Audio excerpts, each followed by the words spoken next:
Assalamualaikum warahmatullahi wabarakatuh.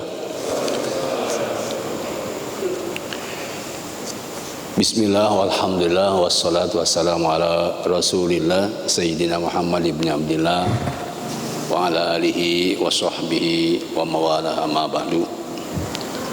Rabbi shrahli sadri wa yassirli amri wahlul 'uqdatam min lisani yafqahu qawli waj'alni waziran min ahli. Allahumma alhimna ilman naf'u bihi awamiraka wa nawahiyaka warzuqna fahman na'lamu bihi kaifa nunajika ya arhamar rahimin. Allahumma arzuqna fahman nabiyyin wa hifdzal mursalin wa ilhamul malaikatil muqarrabin.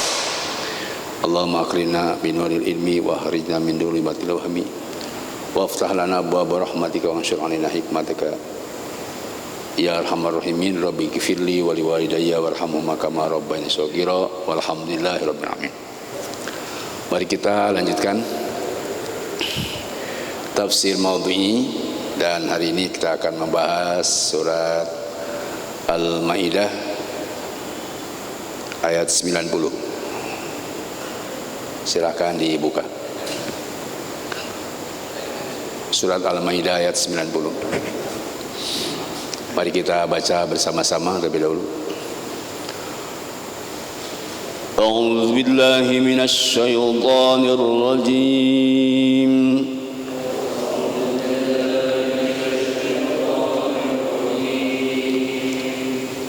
Bismillahirrahmanirrahim.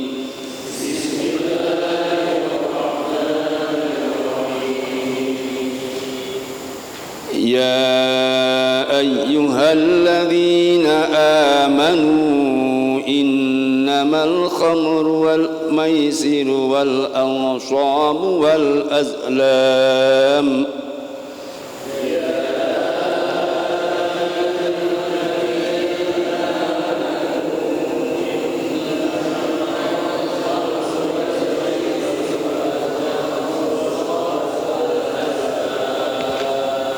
innamal khamru wal maisiru wal anshabu wal azlamu rijsum min amali syaitani fajtanibuhu la'allakum tuflihun.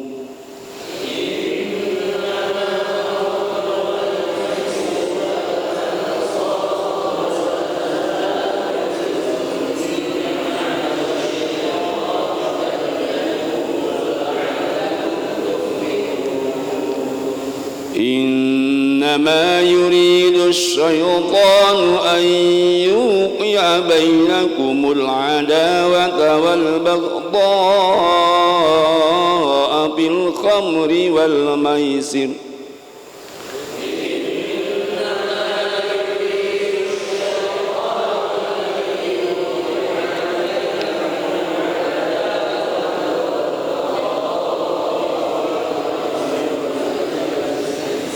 ويصدكم عن ذكر الله وعن الصلاة فهل أنتم منتهون.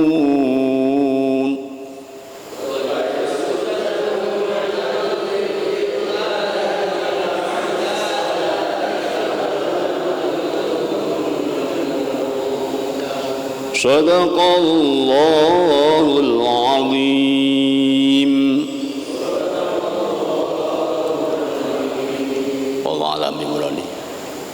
Ya ayyuhalladzina amanu, wahai orang yang beriman, innamal khamru, innama sesungguhnya al khamru miras, wal maisiru dan berjudi,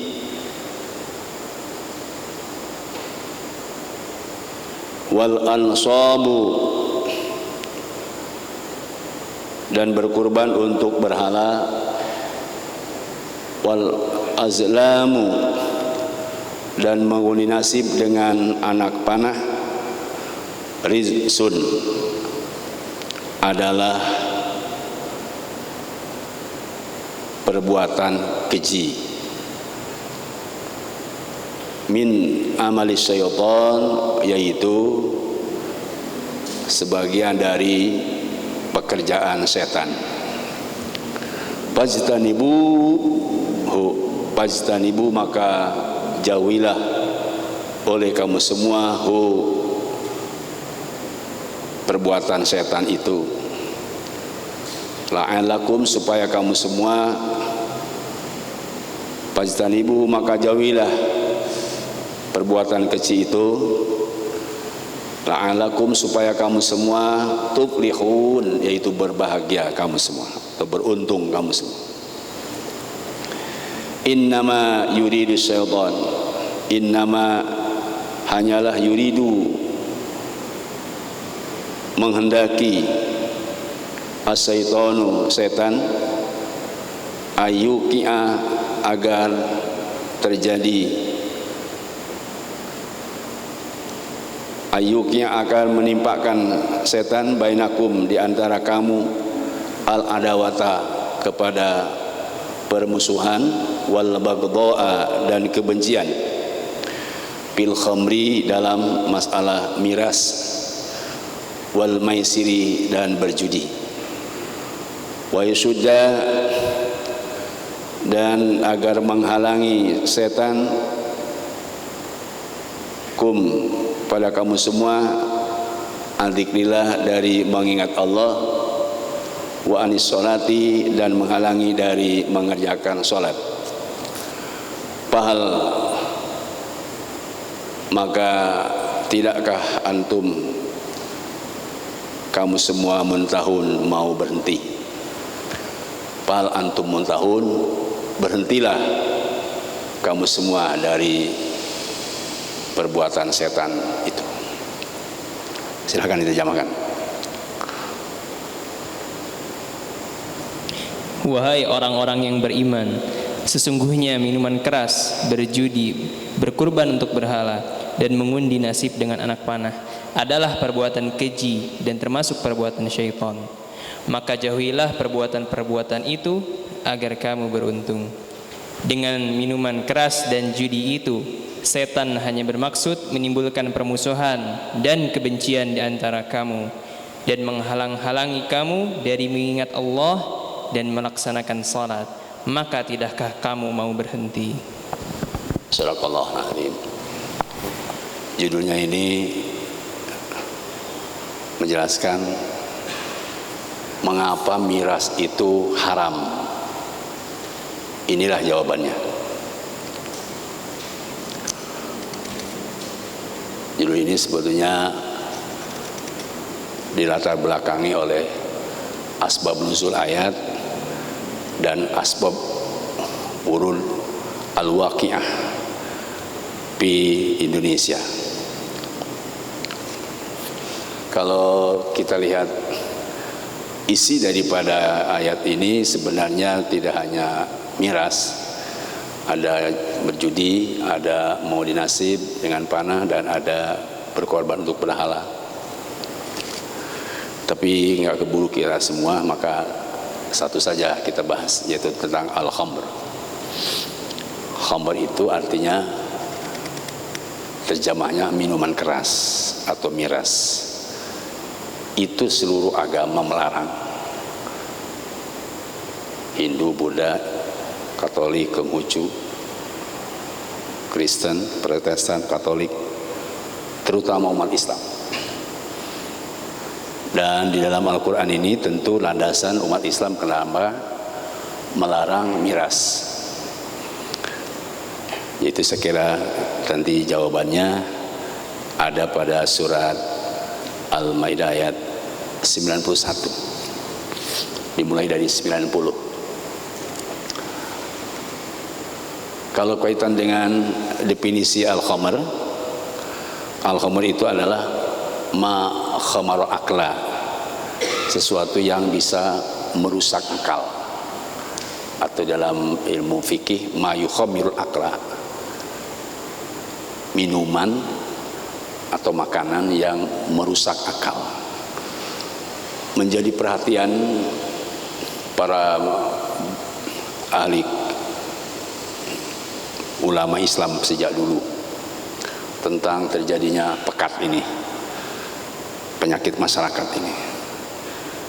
Sebab al-khamar ini selain merusak akal juga merusak moral atau akhlak, merusak material yaitu materi dan ekonomi, merusak hubungan spiritual vertikal yaitu ibadah kepada Allah, terutama merusak sosial, baik sosial politik atau sosial budaya. Saya kira itulah sebabnya kenapa miras ini diharamkan. Sebab tidak hanya satu aspek yang dirusak, semua tatanan kehidupan, dhahirun wa batinan, lahir batin, dan dunyan wa ukhron, semua aspek kehidupan rusak dengan sebab khamar. Sebab apa? Agama itu kan ad-din al-aql, ad-din an-nafs. Agama itu sangat berkait kepada akal. Kalau akalnya rusak, maka agama tidak akan bermakna. Semua agama, kecuali makhluk yang tidak beragama, memang susah. Kalau paham tidak beragama atau komunis, memang sulit untuk dibendung melarang khamar. Pasti mereka menyebarkan khamar, karena yang dirusak adalah akal. Kalau dalam undang-undang dan aturan kita kan Pancasila itu ketuhanan yang Maha Esa. Kalau ketuhanannya berkebudayaan, ini kearifan lokal memang. Ya, mereka tidak lagi Tuhan yang Maha Esa, sulit untuk bergabung dan berkolaborasi dengan kehidupan beragama, karena memang mereka anti Tuhan. Sehingga boleh dan wajib berbohong, wajib, dan semua diwajibkan, termasuk merusak akal. Jadi khamar itu sesuatu yang dilarang, tapi bisa saja oleh mereka yang tidak beragama diwajibkan. Saya kira seperti itu asbab wurud kenapa semua agama melarang. Tadi karena ma yukhammirul akla, khamar itu merusak akal. Di surat Al-Maidah ayat 90 ini juga disebutkan rizqun min amali syaitan. Khamar itu adalah perbuatan keji. Rizqun keji. Jadi aspek spiritual, moral, mental. Kalau najsun itu aspek material, najis. Kalau rizqun itu aspek moral, spiritual, dan mental. Itu bedanya ya. Jadi keji itu perbuatan yang paksa sama dengan paksa, keji. Keji bukan hanya dibuat oleh manusia, tetapi dibuat oleh setan.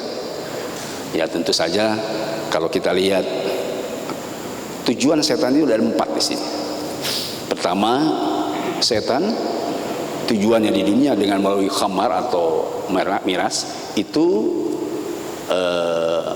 harus timbul permusuhan di antara satu sama lain. Teori konflik. Tidak boleh ada satu negara bersatu, tetapi harus konflik. Itu al-adawah. Dan yang kedua, tujuan setan hidup di dunia melalui miras ini adalah al-baghdha, supaya benci satu sama lain, saling membenci. Dan yang ketiga, yasutakum an dzikrillah, yaitu menghalangi agama, menghalangi ibadah, menghalangi Islam, dan seterusnya. Menghalangi orang berbuat baik. Dan lebih khusus lagi, yaitu yasuddakum anis sholah. Yang keempat, setan ini bekerjasama dengan manusia pecandu narkoba atau khamar adalah untuk meninggalkan sholat. Sehingga pahal antum tahun, berhenti kamu dari melakukan miras. Nah ini saya lihat tafsirnya Pak antum tahun ini adalah hal istifham inkari, ya. Istifham takriri, istifham takriri. Jadi pertanyaan tapi bentuknya menetapkan. Pahal antum tahun, kamu harus berhenti. Ya. Saya lihat di tafsir Sawi, tafsir Jalalain, dan tafsir Baidawi itu sama. Semua tafsir sekira sama. Fahal antum tahu mana intahu, wajib berhenti kamu dari melaksanakan khamar atau lagi menggunakan yang memabukkan. Apa itu namanya, miras, minuman keras, apalah namanya, narkoba dan sebagainya. Sebab semua minuman keras dilarang kecuali es batu. Nah, es batu boleh. Nah, itu keras tapi batu boleh diminum. Nah, supaya tidak tegang. Baik, saya kira saya harus juga menjelaskan aspek tafsirnya. Kalau tadi asbab nuzulnya ini dijelaskan dalam dua tafsir, tafsir Ahkam dan tafsir Mukathir, itu hampir sama ya. Kegelisahan Umar bin Khattab mengenai turun surat An-Nahl ayat 67, di mana surat An-Nahl ayat 97 itu menjelaskan tentang wa minat thamaratin nahil wal a'nab tattakhidhu minhu sakaron wa rizqan hasana inna fi dzalika la ayatin liqaumin yaqilun. Sesungguhnya dari sebagian buah anggur, buah kurma, kamu proses, kamu peras itu anggur dan kurma, ternyata ada yang memabukkan. Meskipun rizqan hasanah, ada yang menjadi rezeki yang baik, tapi ini harus direnungkan. Kenapa ya pertama disebut sakaro? Berarti lebih banyak memabukkannya daripada rizqan hasanahnya. Langsung saja Ibnu Katsir dan Imam Ali As-Sabuni dia menjelaskan bahwa rizqun hasanah bersifat madiyah atau maliyah, bersifat material yang mungkin sekarang sedang dikembangkan, yaitu dengan undang-undang Perpres, peraturan Presiden nomor 10 tahun 2001 itu tentang legalisasi miras, industri miras sampai ke taraf pengecernya, pengedarnya. Sebetulnya peraturan Presiden ini turunan daripada Undang-Undang nomor 11 tahun 2020 itu tentang celaka. Celaka itu singkatan ya, cipta lapangan kerja. Tapi namanya sudah celaka, jadi ya bisa-bisa maknanya memang sesuai dengan namanya. Wallahu a'lam, saya nggak tahu. Tapi turunan dari Undang-Undang nomor 11 tahun 20 ini diwujudkan dalam peraturan Presiden, yaitu nomor 11 tahun nomor 10 tahun 20, ditandatangani yaitu tanggal 2 bulan Februari, sudah hampir sebulan lalu. Meskipun diperuntukkan untuk hanya 4 provinsi, Papua, NTB, Bali dan Sulawesi Utara. Meskipun seperti itu, tapi kalau saya lihat persoalan yang krusial itu, kok kenapa gitu bisa terjadi seperti itu? Ya saya nggak tahu apa maksudnya, tetapi sudah bisa nampak kelihatan kalau dari kekacauan yang kita lihat, mungkin supaya tambah kacau, keruwetan yang terjadi mungkin supaya tambah ruwet, mungkin seperti itu. Wallahualam, saya nggak tahu itu kenapa bisa terjadi, tapi itulah jawabannya di dalam surah Al-Maidah ayat 90-91. Umar bin Khattab pernah meminta di dalam salah satu hadis yang terkenal, ya, asar maksudnya, Allahumma bayyin lana fil khamri bayanan syafiyah. Ya Allah, jelaskanlah kepadaku tentang minuman keras ini dengan penjelasan yang syafiyah, yang bisa menyembuhkan penyakit masyarakat yang sudah begitu parah dengan sebab khamar ini. Tetapi ketika turun pertama tadi surat Al-Nahl ayat 43 masih 67 sorry, itu belum puas. Turun lagi surah Al-Baqarah ayat 219 tentang ada manfaat dan mafsadat atau mabaukan, juga kurang puas. Allahumma bayyinana fil khamri bayanan syafiyah. Ya Allah, saya ingin penjelasan tentang khamar ini, penjelasan yang bisa menyembuhkan masyarakat, yang bisa mengembalikan masyarakat kepada norma-norma yang baik. Turun lagi, yaitu surat An-Nisa 43, wa antum sukara. Ya, apa ayatnya? Ya ayyuhalladzina amanu la taqrabus sholata wa antum sukara. hatta ta'lamu ma taqulun. Tidak boleh sholat dalam keadaan mabuk sehingga paham apa yang dibaca. Tidak puas lagi, ya Allah bayyana syafi'an fil khamr. Ya Allah jelaskan kepadaku tentang minuman keras ini yang paten lah gitu. Baru turun surat Al-Maidah ayat 99:1. Saya lihat di dalam tafsir kontemporer yang saya tulis dalam tafsir Maudhu'i, sebetulnya pelarangannya itu di ayat 91. Harusnya kan 190. Nah, tapi kenapa di pelarangan 91? Pahala antum muntahun, berhenti kamu dari minuman keras. Nah, ini ternyata di dalam berbagai tafsir itu adalah targhib wa tarhib. Targhib wa tarhib. Targhib di ayat 90 yaitu iming-iming atau pemberitahuan tentang rizqun min amri syaitan.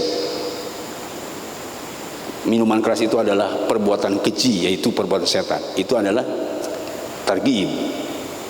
Tapi tarhib, ancamannya itu pahala antum muntahun, yaitu 4 tadi. Sebab ada ditonjolkan 4 akibat daripada minuman keras. Apa yang 4 tadi itu? Pertama, al-baghdha, al-adawat. Kalau minum keras itu bakal terjadi permusuhan satu sama lain, baik berskala lokal atau nasional atau internasional.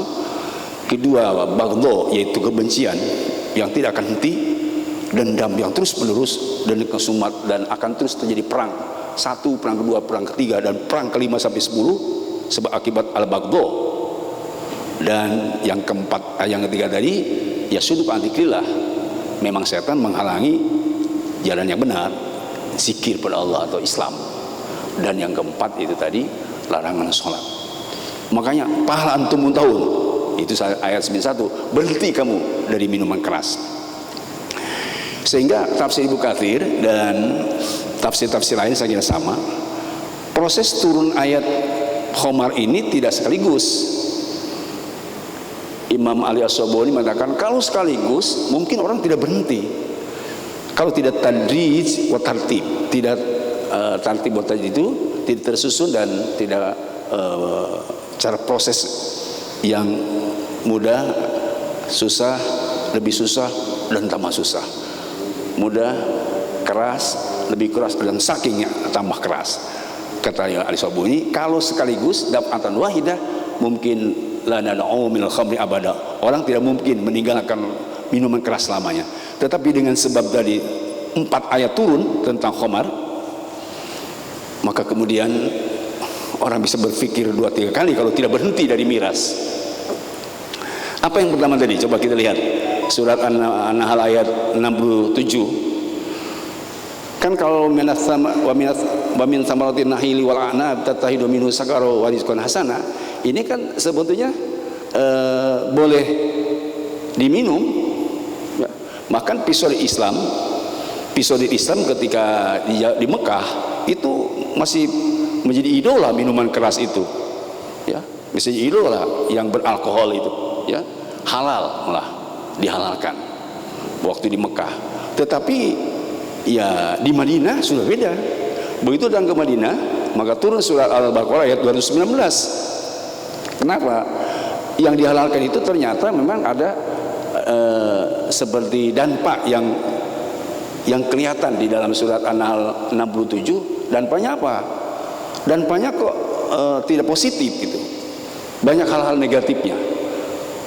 Dampak, ada indikasi ya, ada dampak atau indikasi, tanda-tanda kok ada dampak negatifnya, indikasi negatifnya. Maka turun ayat 219 surah Al-Baqarah. Ditanya sahabat, yas'alunakal khamri wal maisir qul fihima itsmun kabir wa manafi'un nas. Sahabat bertanya tentang khamar dan judi. Maka qul fihima itsmun kabir, wahai Muhammad, jawab olehmu tentang khamar, minuman keras dan judi itu itsmun kabir, dosa besar. Di dalam qiraat lain ismun katsir, dosanya banyak.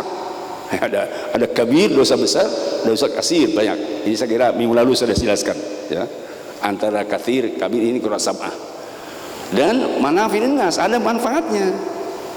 Lagi-lagi tadi sakaran hasanah, dampak negatifnya didahulukan, kemudian dampak positifnya sama di surah Al-Baqarah 219 juga.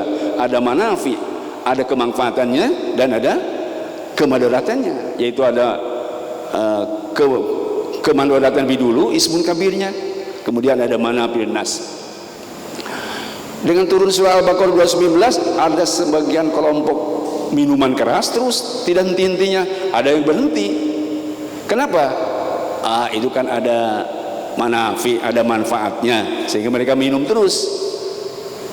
Ada yang sudah berhenti, kenapa? Ismun kabir, dosanya besar. Nah, karena terjadi seperti itu, maka seorang pengusaha sukses di Madinah dari Mekah, tanya Abdurrahman bin Auf namanya, pengusaha sukses. Kalau sekarang mungkin ya milioner lah, mungkin setara dengan Saifan, mungkin begitu, sukses. Ya, mereka Abdurrahman bin Auf ini mengadakan sebuah hidangan yang dihidangkan kepada para sahabat lain, karena tadi boleh makan, kemudian setelah makan juga disambung dengan minuman keras.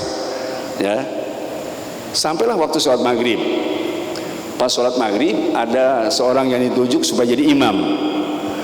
Kebetulan dia baca surat Al-Kafirun, salah baca, huruf la dengan ma dibuang. Yang seharusnya kan la a'budu ma ta'budun wala antum abiduna ma a'bud. Kami tidak akan menyembah kepada Tuhan yang kamu sembah, dan kamu juga tidak boleh menyembah kepada Tuhan yang disembah.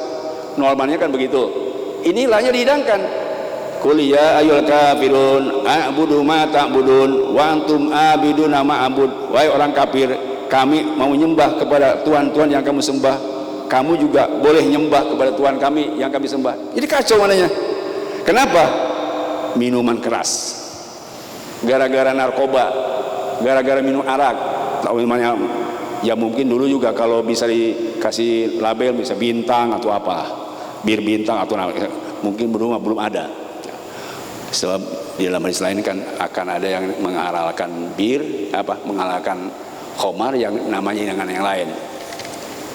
Ya, namanya mungkin tidak sama dengan sekarang, karena riwayat Ibnu Asakir Rasulullah katanya pernah bersabda, tapi ini didoibkan oleh sebagian ulama. Tapi meskipun doib ada manfaatnya. Sabda Nabi kata Ibnu Asakir, satu surabu ummati min ba'di al-khamra wa yasmunaha bi gharismiha wa yakunu aunuhum ala surbiha umarauhum. Nanti umatku akan minuman khamar itu setelah aku ini, ya, dan namanya bukan seperti nama yang ada di Quran dan hadis. Wa yasmunaha bi gharismiha, diberikan namanya bukan seperti nama yang ada di Quran dan hadis. Wa yakunu aunuhum ala surbiha umarauhum, pendukung kepada minuman yang tidak ada nama zaman Nabi dan Quran itu adalah penguasanya. Mungkin kalau umarauhum ini bisa presiden, bisa gubernur, bisa wali kota, didukung minuman keras itu yang namanya bukan seperti al-khamar oleh penguasanya. Jadi tadi tentang Abdurrahman bin Auf melaksanakan sesuatu ke acara, kemudian disuruh kumpul semua minuman khamar, ternyata baca Al-Qur'annya salah. Ya ayyuhal kafirun la a'budu itu jadi tidak ada la-nya. Ya ayyuhal kafirun a'budu ma ta'budun wa antum abina ma'bud. Sehingga turunlah surat An-Nisa ayat 43, ya. Ya ayyuhalladzina amanu la taqrabus sholata wa antum sukara hatta ta'lamu ma taf'alun. Wahai orang-orang beriman, janganlah kamu sholat dalam keadaan mabuk sehingga kamu sadar apa yang kamu baca, paham yang kamu baca. Ini surat An-Nisa 43 seolah-olah melarang minuman keras itu waktu sholat, ya, sehingga ada beberapa sahabat, kalau tadi Abdurrahman bin Auf, tapi ini namanya Utsman bin Malik. Utsman bin Malik juga pengusaha juga, ya. Dia mengadakan satu acara, dia berpaham bahwa tidak boleh minuman keras itu kalau dekat mau waktu sholat dekat, misalnya maghrib atau asar itu. Tapi kalau masih lama waktu sholatnya diprediksi boleh, sehingga Utsman bin Malik ini mengadakan acara ba'da isya. Seperti layaknya orang Arab kalau ngadain acara tanpa minuman keras, ya, tanpa apa itu merokok, apa bukan rokok apa, nah, itu sudah jadi ya. Kumpullah semua itu dan dikasih hidangan, makan yang enak, dan juga yang diundang salah satunya adalah Sa'ad bin Abi Waqqas. Sudah dihidangkan makanan semua, mereka makan dan minuman khamar. Kebetulan yang dimasak itu adalah unta. Unta itu kan ada gede, Pak. Kepalanya itu disuguhkan, dan setelah selesai kan ada tulang rahangnya itu. Selesai mereka nyanyi-nyanyi nasyid, memuji-muji kelompoknya masing-masing, termasuk sahabat Ansor memuji sahabat Ansor, dan kelompok lain sering memuji dengan syairnya ya. Tetapi ada satu kelompok yang menyinggung, menyindir, menghina sahabat Ansor. Nah, ketika sebagian kaum Hajar Ansor dia menghina dan seperti syairannya itu menyinggung sahabat Ansor atau mengejek sahabat Ansor, ada seorang dari sahabat Ansor mengambil itu lahi bairid, tulang rahang unta, yang bayangkan Pak, kepala unta dan besar, diambil sama dia, dipukulkan sama kepalanya Sa'ad bin Abi Waqqas, bocor. Setelah bocor kepalanya, dia juga tidak menerima Sa'ad bin Abi Waqqas, laporan pada Rasulullah Sallallahu Alaihi Wasallam. Sa'ad bin Abi Waqqas itu setelah laporan kepada Rasulullah, maka turun surat Al-Maidah ayat 90, innamal khamru wal maisiru ansab azlam rizqun min amali syaitan. Sesungguhnya minuman keras itu adalah rizqun, perbuatan keji, yaitu perbuatan setan. Sampai kepada 91, mahal antum muntahun, kamu harus berhenti dari minuman keras. Sehingga yang tadi saya sampaikan, Umar bin Khattab yang begitu tadi menunggu penjelasan tentang khamar ini seperti apa, sehingga sampaikan dia berteriak, intahaina, intahaina, berhenti kita, berhenti kita, berhenti kita, tidak boleh ada orang yang minuman keras lagi. Saya mendengar seorang guru, tapi saya cari Pak, gak ketemu. Almarhum Abu Yadar namanya, dia ceramah di Darul Falah ketika menjelaskan khamar. Begitu sudah turun surat Al-Maidah ayat 91, itu di Mekah diberitakan bahwa sekarang tidak boleh lagi minuman keras. Warung-warung semua diberantas sama Satpol PP, mungkin kalau salah Satpol PP, diberantas, dan sampai banjir arak, banjir minuman keras, karena warung-warung semua diturun arak itu dan dipecah-pecahkan. Ya mungkin pakai mobil apalah kira-kira gitu. Nah, karena penguasa kan kota itu sudah foto Mekah ya. Saya kira ini maksudnya kaitan dengan tadi kenapa minuman keras itu diharamkan atau tidak boleh. Sebab tadi ada 4 alasannya menurut Al-Quran: al-baghdha, al-adawat, dan yasurukum an dzikrillah, dan yasuk anis shalah. Sedangkan hadis-hadis yang berkait dengan itu banyak sekali. Misalnya kalau saya lihat ya tidak harus banyak lah hadisnya. Imam Ahmad menjelaskan bahwa Umar bin Abdul Aziz mendapat cerita dari Abi Tu'mah dan menceritakan dari Ar-Rahman bin Abdullah, dua-duanya pernah mendengar Rasulullah bersabda. Apa yang disampaikan Rasulullah SAW? Lu'inatil khamru ala asyrati awjuhin. Diharamkannya khamar itu, dikutuknya khamar itu 10 aspek. Jadi tidak hanya khamarnya, ada 10 aspek lain yang berkait dengan tidak bolehnya dilakukan berkait dengan khamar. Pertama itu la'natul khamru bi'ainiha, tidak boleh orang melakukan khamarnya itu sendiri, tidak boleh diminum, artinya haram perbuatan setan khamarnya itu sendiri. Yang kedua, wasyaribiha, bakal dikutuk juga yang minumnya. Dan yang ketiga, wasakiha, yang ngantarkannya, pelayannya. Yang keempat, wabaiha, yang menjualnya. Wamubtadiha, yang kelima, yang membelinya, yang memesannya. Yang keenam, wa'ashriha, memproduksinya, yang memerasnya, pabriknya, dari mulai tukang sapu sampai direkturnya, itu semua dikutuk Allah. Wa mutasiriha, dan atau yang menerima barang itu. Ya, ada juga mengatakan wasita adalah investornya. Jadi ada emitennya, pelaku pembuat khamar itu, dan ada investornya, itu juga dikutuk oleh Allah. Dan yang kedelapan, hamiluha.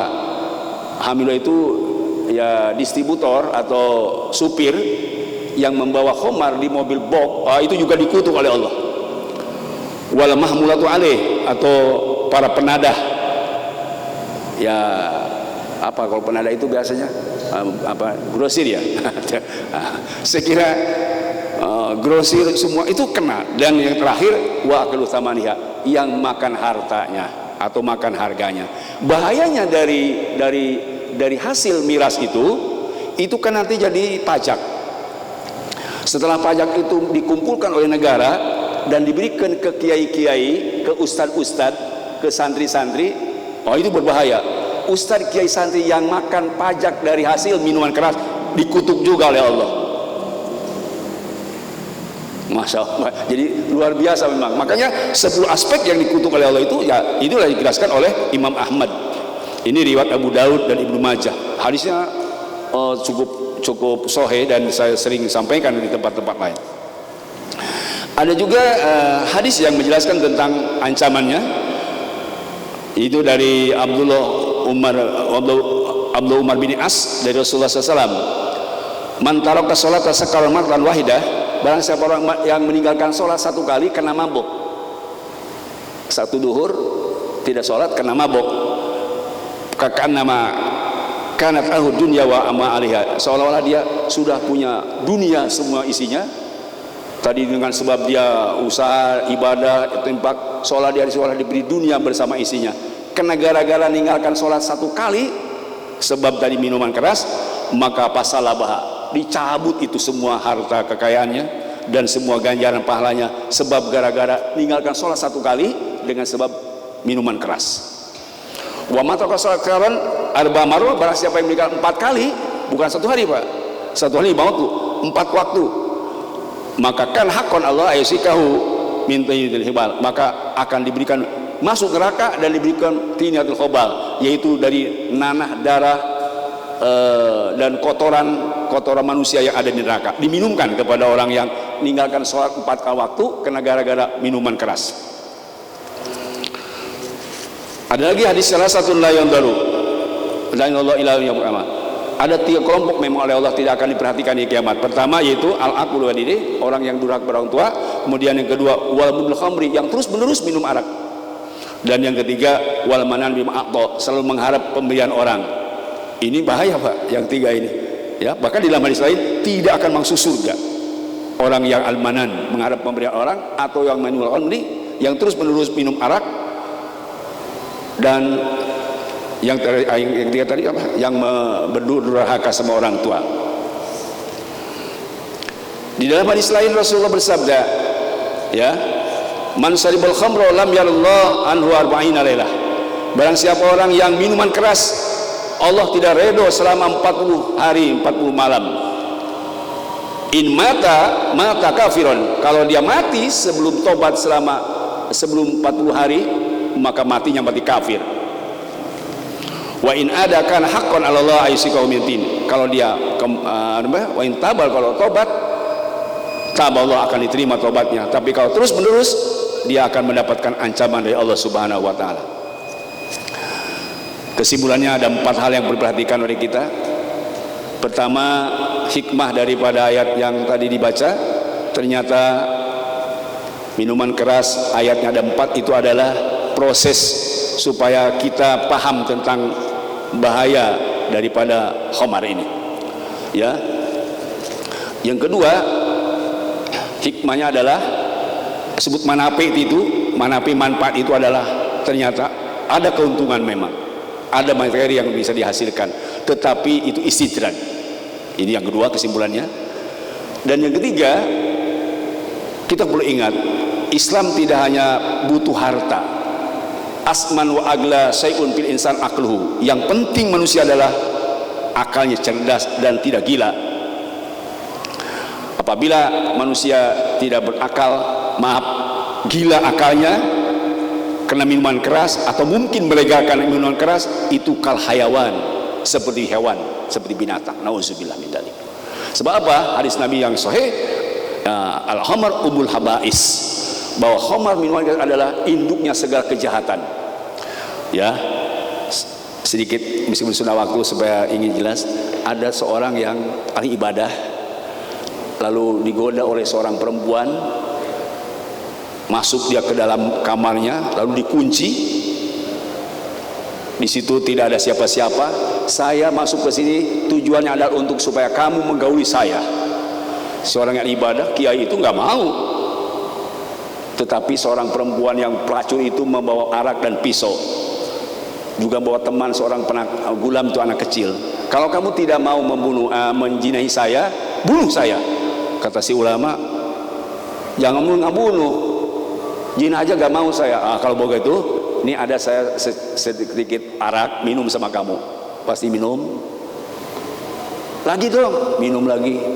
Terus minum lagi, tambah lagi, teler dia. Pas teler, di Cina juga itu perempuan pelacur, dan diambil pisau, dibunuh sama dia. Itulah umul habais, luar biasa. Masya Allah tabarak. Bisa ngabunuh, bisa berzina dengan sebab minuman keras. Jadi ini yang berapa tadi? Yang ketiga, ya. Yang terakhir. Sekali lagi, bahwa arak itu adalah merusak akal. Dan orang bisa gila, Pak. Saya lihat tafsir itu ada orang yang cerdas, seorang profesor, doktor Kiai Haji, kena dia minum keras. Profesor doktor Kiai Haji itu hanya tertawa, Pak.